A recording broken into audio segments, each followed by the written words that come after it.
All right, there we go. Okay, good. It says I'm still in there, but the comments went away, which is weird.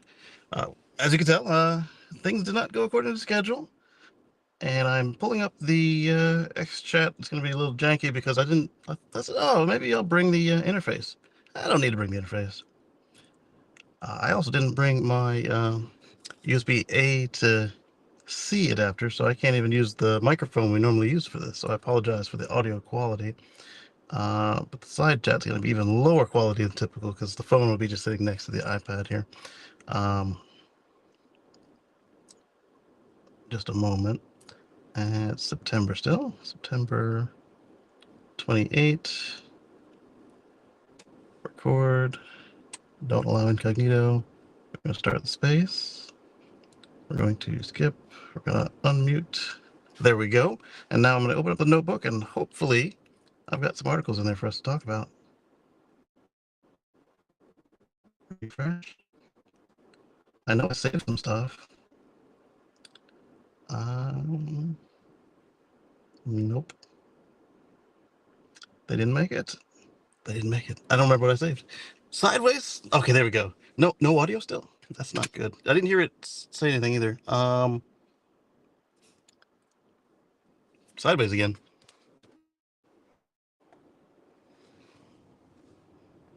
There we go. Okay, so now the microphone is moving. Can you hear me? Let me. I don't even have the control center on mobile. I don't think. I would have to tune in somewhere else. Let's see. And that wouldn't work because I'm doing the X stream on this device. I only have two devices to stay there, and I didn't think to bring one that I could share the connection with. Don't want to do that. I think I could. I think I could bring in. I've got a little ARM laptop that I could do if we needed to. Okay, back in good. Perfect. All right. So let me see. Nothing is in the notebook, so I don't even know what I had picked, which is frustrating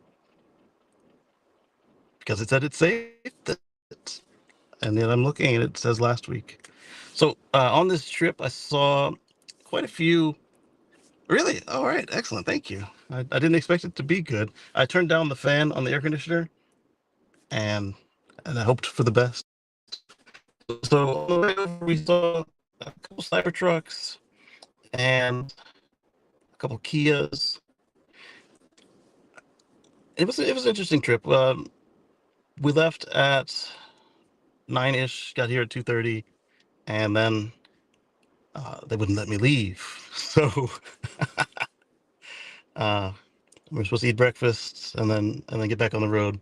And then I was thinking we'd be at a supercharger doing this, but that things didn't go according to that plan either. But you know, had grandma's 80th birthday party. That was fun, and sideways again. Is there a lock? There's got to be a lock on this thing. Okay, so we got a rotation lock. The question is, will the camera lock again? And will I remember to fix it? And the fan is too loud. Use ventilated seats instead. That's a good idea too. But they're first gen ventilated seats or second gen ventilated seats. So I don't know how good they are. They're noisy in the back seat. Let me turn one on and see what happens here.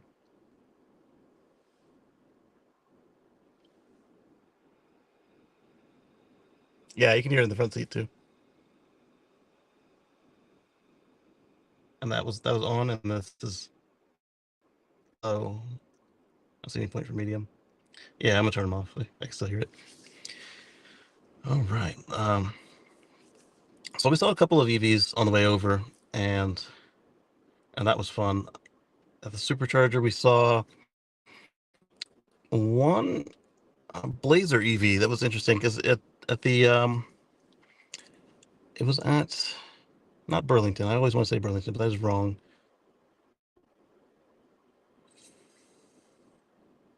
Oh, you know what? I've got let's go charging, and I go history, and even though it says $0, Rockingham, the Rockingham supercharger has got one nose-in spot that we've used numerous times with the trailers, both the U-Hauls and our big cargo trailer that we had there. And I actually thought this was pretty clever until I saw what they did later. I don't know why they were doing that, but when we arrived, the Blazers got the charge port door in the wrong place for the short cable superchargers, and this was a V3 250 station, and they had, oh, it does rotate even with the rotation lock on. Ugh.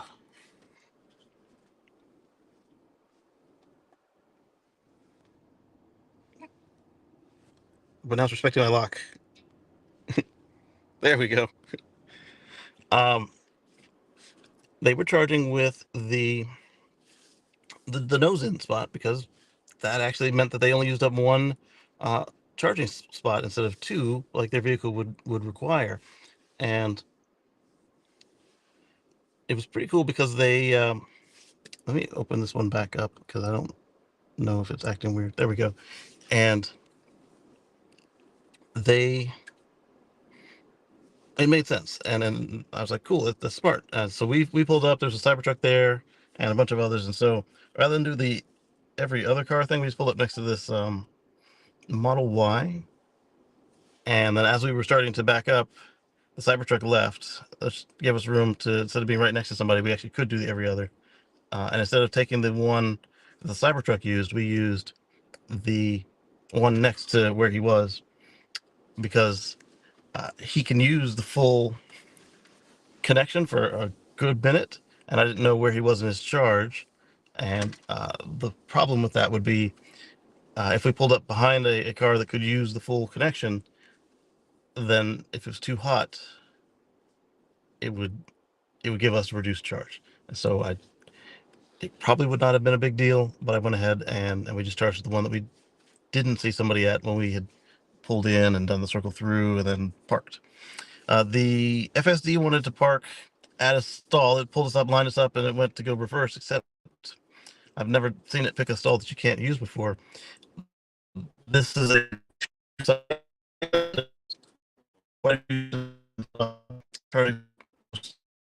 and there's the nose in, and then around the corner there's another two or three posts, and it pulled up behind some posts that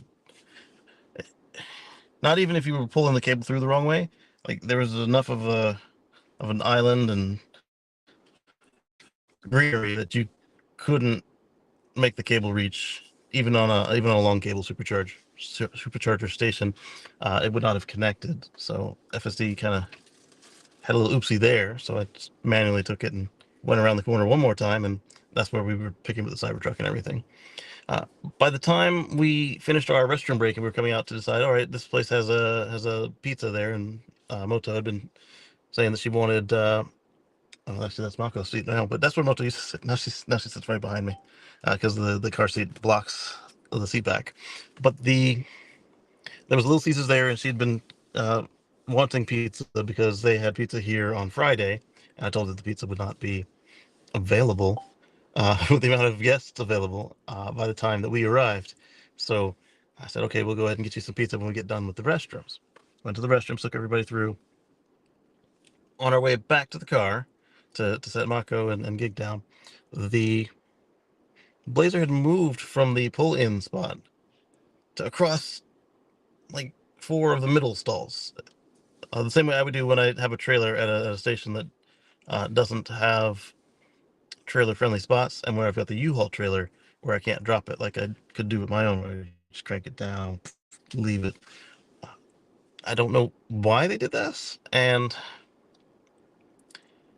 it looked like they were getting charged at that point because uh, they were still there by the time we got our pizza and left.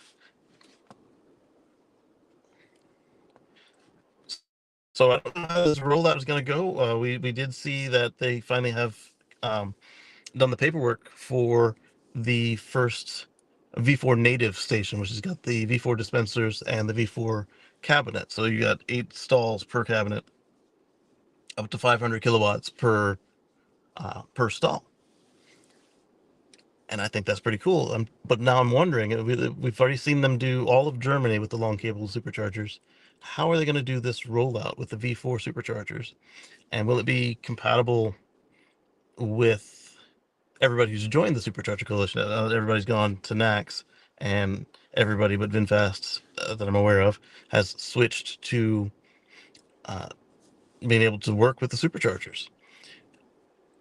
The long cable will make it so that like anything except like an old 60s Cadillac boat that's been converted, and then they still use the original. Well, actually, if they use the original fuel door, it'd be fine because it's behind the license plate on the rear. They just back in. But say something that large with the fuel door in a weird place could give issue. But that's not really my concern there. Anybody new should fit within where they place the long cable superchargers cables at. The question I'm wondering now is the compatibility, because obviously something happened why they were connected up, and then all of a sudden they decided let's move this thing. We see right now that you've got cars like Hyundais, and, sorry, I saw a jet. The Hyundais and the Lucids that have difficulty because they expected and are built for high voltage charging and not mid voltage charging. Where I guess mid voltage is kind of a misnomer as well, because up until recently, most of the cars have been built for 400 volt charging, and now we're at 800 to 1,000 volt charging. And you've got some cars that can do 1,000 volt charging, but are 800 or 400 volt cars, like the Hummer, for instance. It's got the split pack situation, so it can just charge as one pack at 1,000 volts, or it can charge at 400 volts by having two parallel packs. But then when you go to get driving, it's a 400 volt EV, so it splits the pack again to drive down the road. So that one will be fine because it can adapt. And then you've got all of the older cars, like the one I'm in is a 400 volt car. They'll be fine because they'll just feed it less power. But what about everybody else's stuff? Like they've done a good job with the compatibility, and uh, you'll have a car that doesn't work one day, and then next day they update the stations, and then they start working, and they work well with the manufacturers. But some of them are still not quite there yet, and then most of them are the 800 volt native cars. So I'm thinking that they will be fine. But how's this rollout going to go? Are they going to start with the Tesla only chargers? Are they going to start with the community chargers? When are they going to start replacing older ones? Because it looks like their strategy is going to continue to be just expand the network, expand the network. And I guess that would also do the trick if they, because we've got the filters on our map here where you can go on over and you can hit I want to see charging, and then you give it how many lightning bolts you want, and it'll show you uh, supercharging or destination charging. And it used to show you an additional filter where you could select how fast you want your supercharging to be. So at least, at the very least, you could filter out the uh, destination superchargers. Is that what they call them? I forget now. Destination chargers, superchargers. What are the skinny ones called? The 72 kilowatt um, urban superchargers. There we go. The urban superchargers. They feature also says, and if you don't want to stop there, you can pick a different one and route there instead. Yeah, absolutely. And then you can do that, and I like it. But I'm curious, is that going to be something that shows up with additional like four lightning bolts in a Cybertruck?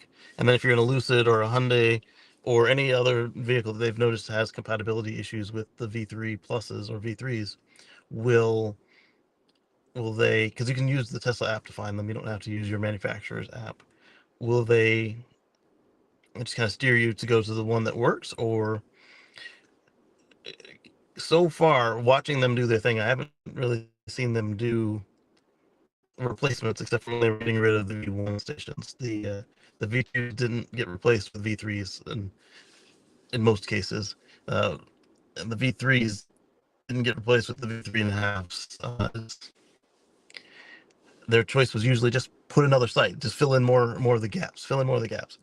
And Future Austin said it would be great. Had to try to wrap me up to book the 150 kilowatt charger. Yes, yes, I had that happen.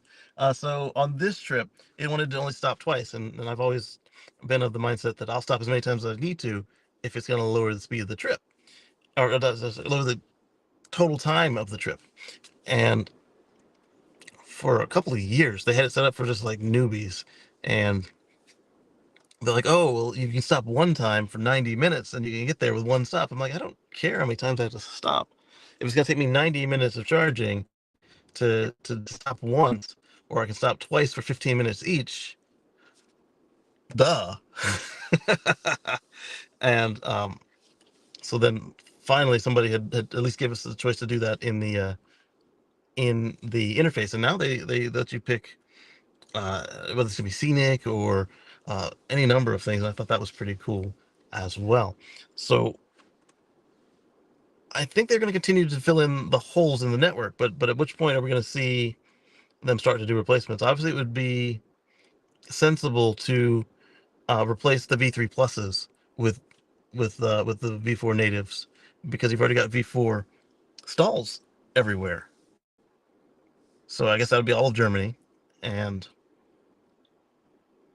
all throughout the states, all throughout the rest of the world.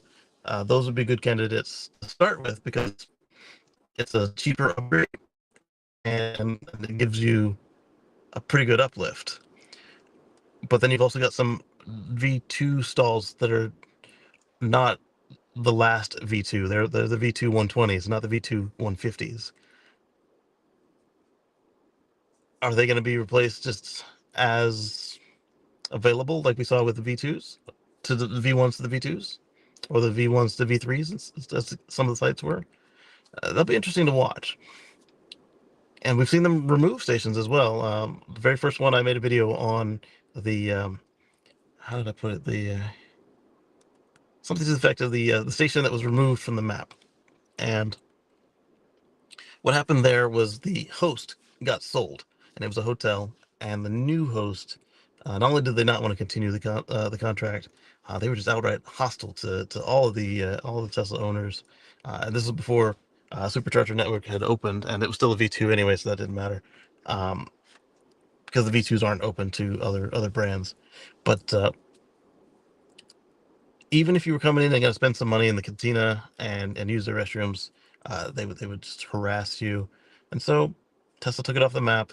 And then as a community, we said, hey, if you're here, it's best to just charge and go on. Don't bother them. Don't give them any money.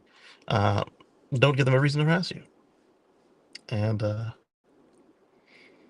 when their contract was up, Tesla pulled the equipment, and it looked like it showed up at Santee, South Carolina.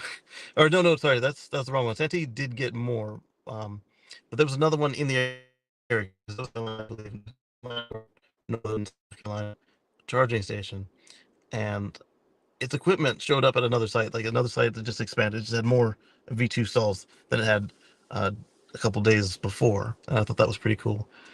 But at this transition, I don't see a compatibility. I don't see how they could do long cable charging with the V2s, nor do I see it making sense to rip out the V2 stations to put in this compatible long cable V4 dispenser, like a V2 plus, basically a V2 and a half. Well, a V2 and a half is a 150, but a V2.75, I don't know, a V2 with a V4 dispenser. I don't see that making sense because you have one cabinet for two stalls, and the V4 dispensers are kind of expected to go in 4 packs. This will be interesting to roll out. What do you guys think? How they're going to roll this out? And when they're going to start doing retrofits? Like, just either are they going to expand a station so you'll have V2 and V4 native, or will they do V3.5? Or are they just going to rip it out and say, all right, this is V4 native? It's going to be a mixture. But what do we think is going to be the bulk of it. I'm curious, and this is going to be quite interesting for MrSupercharger.com here to keep an eye on, and it's going to be fun because the they tend to seem to want to do the prefabs where they just put them on a truck, drop them in, plug them in, and leave. And these are all going to require a lot of the retrofits are likely limited by power to site. Other part right there. I suspect that they're going to dial them back as they put them in if they do retrofits, unless my theory was always that these things are going to be accompanied with batteries, either in internal to the cabinet. Because the V3s can, depending on how they're set up, they do have space in them that you could put in some of the battery modules. If they don't all already have some battery modules in them, that would make it more interesting because then you could have, and we've seen this with some of the competitors as well. They'll have like a 120 or 250. Yeah, battery's got that bulk. um, it would depend on if they left any room in the cabinet this time around, and I don't know that they did. But the V3 cabinets, some sites it looked like there was like a quarter of the cabinet open to the like the Powerwall style modules, so they could just stick a couple of them in there to help out, and that will be interesting to see if they do that on that smaller scale, or if they just do like a mega pack. I don't think that they even make the power packs even for their own use anymore, but they still support them if your business had them deployed already. That would make it a little easier for them to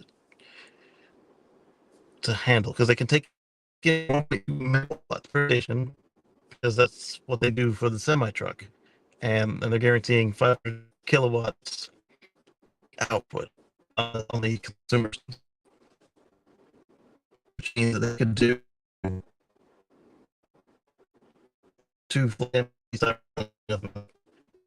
or the 250. You could have four of the old cars roll up like in a club before it has to start adjusting if they don't have any backing. That size is likely better for peak shaving than actual throughput. Yeah, I think that's probably what they're doing. If that space actually does get filled up with battery modules, and if it's not like here's some spares, so you don't got to bring them with you, sort of situation where you just kind of slot them in to the active spot when you do a repair. It would have been nice to be able to interview somebody on the architecture of the V3 while it was open like that, but I'm sure that they've moved on so long that even if you ask the people who built it, they're like in V4 land, and they're not thinking about that. But it'll be fun to watch. And how quickly do we think they're going to do it? Because Giga Buffalo makes all superchargers in the world, so are we going to see? We see it's in California. I imagine we're going to see probably 5 to 10 V4 native stations drop before we see it go to another country. But they're all going to eventually do it, and it'll be interesting to see if they have any challenges with it going on the CCS2 networks, because then it's not just their own setup and the NACs and just a handful that they have to do compatibility with. You've got pretty much everything but China at that point once you do a V4 on the CCS2 connector, because China's got their own special deal. So in that case, I wonder then, would we see it in Japan and South Korea for their rollout? Because Japan and South Korea both use NACs, and that'll be interesting to see. We saw our first non-North American company with Afila when Afila came out and said they're going to be NACs, and they're going to start in Japan. Okay, well, that's cool. And then we saw, I believe, before Afila made that announcement for Japan, we saw South Korea announced that they were going NACs, at least on Tesla's side. So that was pretty cool. There's a supercharger factory in Shanghai that builds them in Asia and in Europe. Unclear. It doesn't sound like they're doing it anymore. Like they were very clear when they said Giga Buffalo makes all the superchargers, but that was after they'd showed us the Chinese supercharger manufacturing, and I'm guessing maybe they took that capability and used it for maybe to support Megapack, or maybe um, something with power electronics in the car, or if it was in a vehicle factory, maybe they used it for more Model Ys, uh, maybe some Model 3s. It was very unclear because it looked like it was this, we got this half of the world, you got that half of the world, and then all of a sudden, boom, they're all coming from Giga Buffalo. And I thought that was, I don't know if it's Lars, Franz, or Wes that said that, but when I saw that, it was, what happened to China? why, why, why is, why is Giga Buffalo making them all? But at the same time, that could go back to all of the complaints that they keep getting about sticking to their agreement, and it was a separate factory a few miles away. So then why, unless they're supporting like motors or batteries, why would they take it out of there from making superchargers to? Because the power walls are still all in Nevada, right? That is interesting. There's also the possibility that the exec misspoke, but it was up there, like I said, Lars, Franz, or Wes. It wouldn't. Whoever said it was not one that you would expect to make a mistake with that, because they were also talking about European deployment at the time, and then they told us it had to be West, because they were also telling us about the. They also told us about how Germany had completed their long cable installation for the whole country,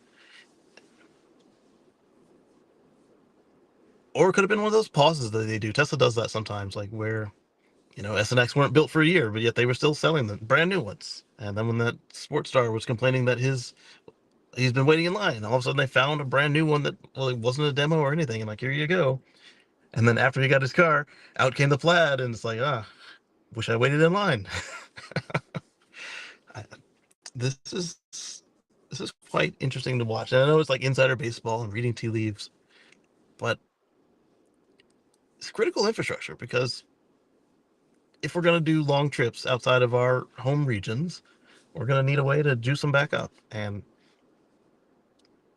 the competition exists, but they are not all the same level of quality and customer care and software, and we've seen it. That's the reason why Electrify America and some of the others, Electrify Canada especially as well, got the reputation that they did, and then with that reputation, they continued to earn it. It looks like Ayana's not falling for that problem. It looks like the Mercedes setup is also not doing that. Although I wonder, is Mercedes still deploying now, or have they switched to Iona as well? But anyway, charging is boring and awesomely something to watch as well, because without charging, this doesn't work. Like you could do cross country trips in a gasoline car when it first came out, um, but it wasn't easy. You had to call up the pharmacy. Hey, can you get me some of that gasoline? You got some alcohol, some benzene, whatever the car could take, and you had to have it kind of pre-designed. The only benefit that they had in those early days, and we're not even close to that far anymore. They're in every town. You don't have to go hunting for them. The car will tell you where they are. Versus like Patrick would have to tell you, and myself. But where earlier in the day you would have all of these adapters, and you would do level 2 slow charging, and it was fine. But it was anyway. So now we've got gas stations in every town, and now it's a matter of, I don't know. I guess I'm a nerd. That's one way to look at it. I guess I'm a nerd. But we will watch this and we'll report on it, and I will try to get some people to kind of like even do like an offline interview and write it down and type it up. Uh, Brian says this convenient tank is for your barbecue, except if your barbecue needed a fresh tank twice a week. Yeah, yeah, it's about like that now. There we go. I like that. It's a good one. Yes, you're a nerd. We have to own it. Well, I mean, I am a nerd, but I'm guessing that this is because I'm a nerd. That this. that has become interesting to watch. I mean, it's always been interesting to watch the charging, but I need to make some more videos. I'm still visiting new ones, but uh, the Munchkins. I think Moto would be glad to help now, so I'll ask her and see. Can we still carry equipment with us? I've got to find my regular cameras. They just evaporated after a trip. So all I've got is two 360 cameras. The GoPros, I don't know where they are, and I've got phones, and that does work, but I don't like doing phone editing. Uh, I know I can move the files over, but it's still a pain. And then I've got to find my microphones. I found one set of them. If they do the onboard recording, I can use them until I find the ones that I like. I've got two that do onboard recording that I like. Um, the newest one is wherever that Osmo camera went to, and then the previous set, I think I know where they are. Got to do some more arranging, and I think I'm ready to get back into the pre-recorded videos because they're fun. The editing can be fun. Uh, it's not always, but Brian's got a solution for that, and he's made the introductions, but I have to have something to send them for that to work, right? It'll be fun.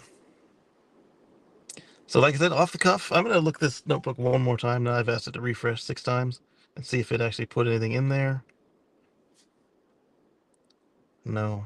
I wonder if I closed it too soon on the computer or if the computer crashed. Because it's done that a few times this week, where it just reboots on its own. And if it just did it before the sync happened, I don't know. But if I find the stuff that I wanted to talk about, I will put them in for next week. And if they weren't topical, I'll still say, hey, we talked about this, but it was not topical. Yeah. So charging. It was on my mind, and I'm gonna need some charging to get out of here. We're at 22%, and we need all of a full charge to get back to home base. And that was another thing. We talked about how anything that's not like a standard range today could make this trip with one charge. Start full, come on out, and then halfway back you charge it. I was probing the battery here with the tools I have, and it is 87 kilowatt hours now. This is replacement battery pack. Mine was 88 for it. Uh, before it went into safety mode and wouldn't let me use it because it was unaware if it was safe to use. Like if the voltage sensors were out and the BMS boards had corroded. So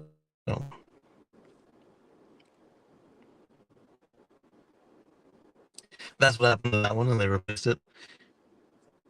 But they replaced it with a battery that still had the same kind of capabilities. And somebody had asked me, well, why don't you just buy a new battery? What happens if you do that? And I explained that they've gone on so far in technology that you can't purchase a new one from them. And they let you know that you're getting a reman. Uh,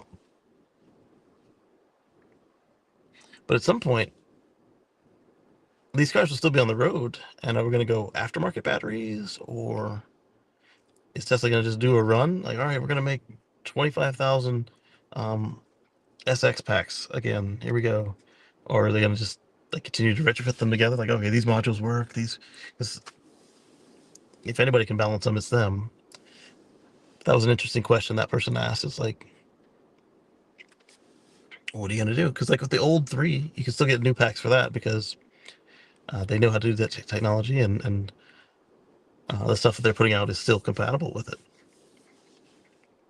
So that'll be interesting to watch in the future as well. Or is it going to be like, oh yeah, those are really nice cars, and they're only good for around town because they'll only have 100 miles of range, or something? I don't know.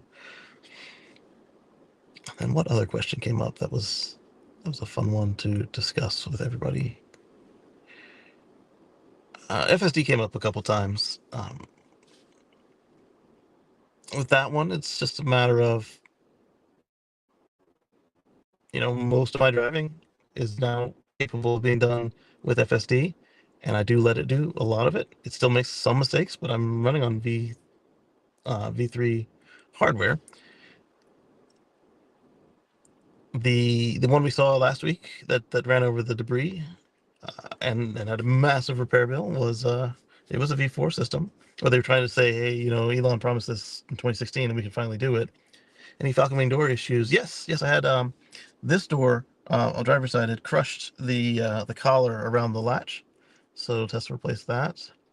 Both doors they replaced the ultrasonic sensors because on the older ones, on the dark colored cars, so you had obsidian black, free black, gray. I think free black is just called black. Um, Gray, red sometimes, and the blue. They would all get hot enough in the sun in the southwest and southeast, where like Nevada, Arizona, Georgia, South Carolina, uh, where they would just bake hot enough that the door would think that somebody was next to uh, the optical sensor would freak out. Seeing it's like there's something big and it's right next to me, and it's, yeah, it's the inside of your door. We had that replacement done, and it works a lot better, but I found that it could still fool the heck out of itself on the passenger side door. Then the other day, I was loading in Makoto and noticed that I've got major paint scrapage on the inside of this door jamb. Uh, and after they put these little 3M decals to help with the contact. And I found some places that they didn't put it because they didn't need it at the time, where it's now rubbed through. So we'll see how it goes. Hey, Timothy, good to see you. Good to see you. Yes, great show. Thank you. Thank you. And I think that's the only issue I had with the Falcon Wing doors. This door had a window regulator fail. And then the driver's side or the passenger side, I had a front door window regulator and that Falcon door window regulator placed. I think it was the driver door. Or it could have been the passenger door and the driver's door. What it did have for sure on the driver's door was the seal around the outside of the frameless window was catching the window, and it didn't like that. And then with the tow bar, I replaced that with one that could uh, better handle the stresses of what I was doing. So instead of 500-pound ton weight rating, this one's a 750. I got to run. I have to shoot my shows for tomorrow. Hoping to get the gang out the door. Yes, absolutely. So after this, make sure you check out Futuraza and see what he's found out. He's got a lot of good stuff, and he's got some interviews, and he does great research and analysis. And oh man, he's got some work coming up because it is the 28th, and we got a month then, and he's gonna have those numbers for us. And that was the end of the quarter. So he's gonna have even better numbers for us because that's when we'll be able to compare it against what Tesla releases. We've got the earnings call. Patrick's gonna cover both the earnings, but Brian's gonna have the earnings, but Patrick's gonna kind of look at it from strategy standpoint. So we're gonna check out what Patrick has to say on that over at carsrecords.net as well as on the Tesla Life show. It's gonna be a busy week and month. We've got the shareholders meeting. I need to look and see when that is. I know they've got advertisements telling you which way they want you to vote, but I don't know if they actually released the proxies yet. I didn't notice any emails from my broker. And then we've also got the other manufacturers that are not Tesla that have switched to the quarterly reporting style. They're coming up, and Brian's going to have that as well. I'm also going to be in Detroit October 11th through 16th, and Austin November 5th to 8th. All right, so we're going to catch Brian as well. It sounds like at the auto shows. That's sharp.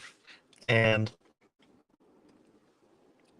that'll be fun because he's got this way of getting these people who are usually really guarded around the microphone to just kind of open up and tell us what we'd like to know.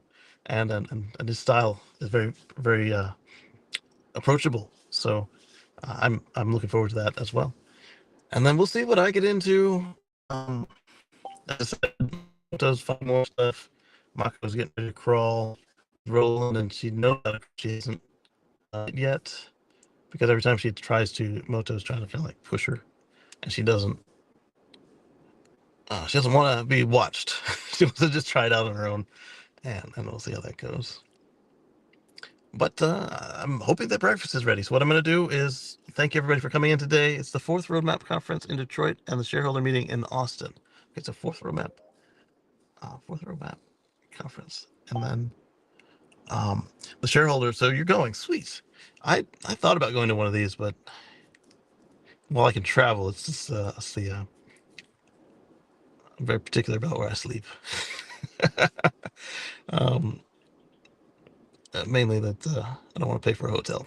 That's what it is.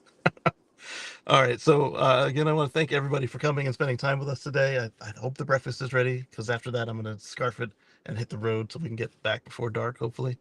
And for those of you in the path of these hurricanes, it looks like they are moving out to sea a little bit more, but that's just the center of the eye.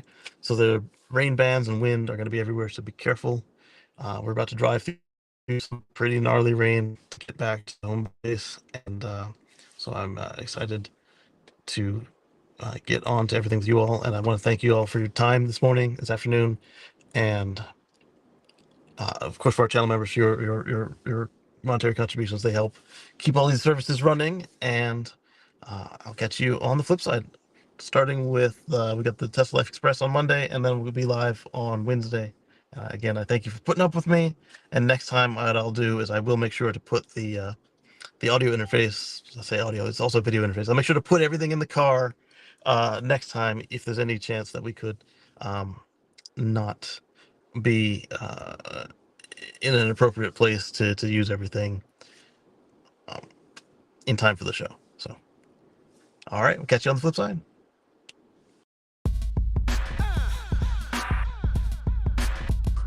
And again, if I didn't say it clearly, thank you all for watching, even if you're not a member. Every